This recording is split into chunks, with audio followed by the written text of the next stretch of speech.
Donc vous êtes favorable à la généralisation des flux intercommunaux.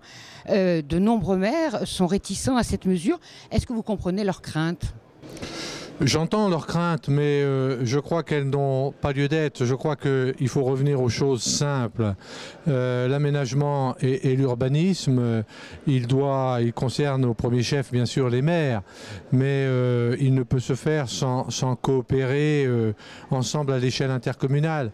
Bon, tout le monde parle et tout le monde est d'accord pour parler du développement durable, maîtriser les terrains, éviter la urbanisation excessive, préserver les espaces naturels. Pour tout cela, il faut avoir une réflexion, une élaboration sur l'aménagement de territoire qui doit être coopéré, qui doit être considéré à l'échelle intercommunale.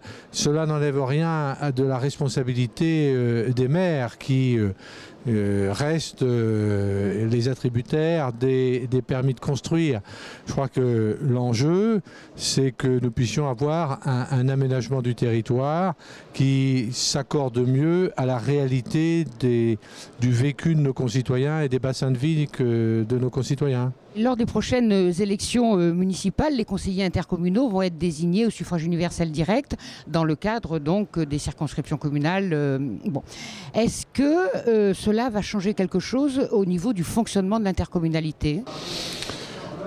Je ne crois pas. Je crois surtout que vis-à-vis du citoyen, cela va apporter une clarification importante et nécessaire et une légitimité démocratique à l'échelon intercommunal qui est nécessaire. Le fait qu'il y ait sur un même bulletin de vote à la fois les élus communaux, vous élirez vos élus communaux et vos élus intercommunaux, je pense que ça donnera une plus forte lisibilité pour le citoyen, une meilleure compréhension de l'articulation qui existe entre la commune, qui reste la cellule de base de la vie démocratique, et l'intercommunalité qui effectivement est la coopération intercommunale. Dernière question enfin sur la future métropole du Grand Paris. La plupart des maires franciliens sont opposés à la création de cette future métropole en raison du fait qu'elle prévoit la disparition des EPCI existants. Quelle est votre réaction ? Je ne crois pas que la plupart des maires franciliens soient opposés à la nécessité, à la création d'une métropole du Grand Paris.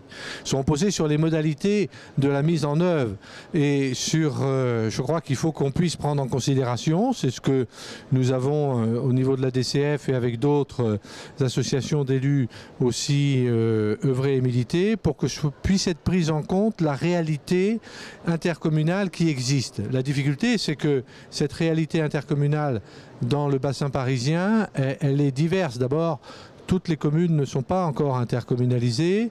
Il y a des intercommunalités qui ont de véritables projets, des véritables compétences.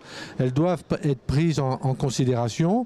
Elles doivent pouvoir exercer un certain nombre de compétences sans que tout remonte forcément à l'échelle des 120 communes du Grand Paris pour ensuite redescendre en dessous pour un certain nombre de compétences. Donc il faut que dans l'approche, ce que prévoit la loi, la mise en place des territoires, il faut que ces territoires aient une existence juridique qui leur permette d'exercer le principe de subsidiarité entre ce qui doit être de la responsabilité du Grand Paris, les grands enjeux environnementaux, de l'habitat, du logement, entre autres, et la réalité de proximité intercommunale, que ce soit pour des services culturels, sociaux ou autres.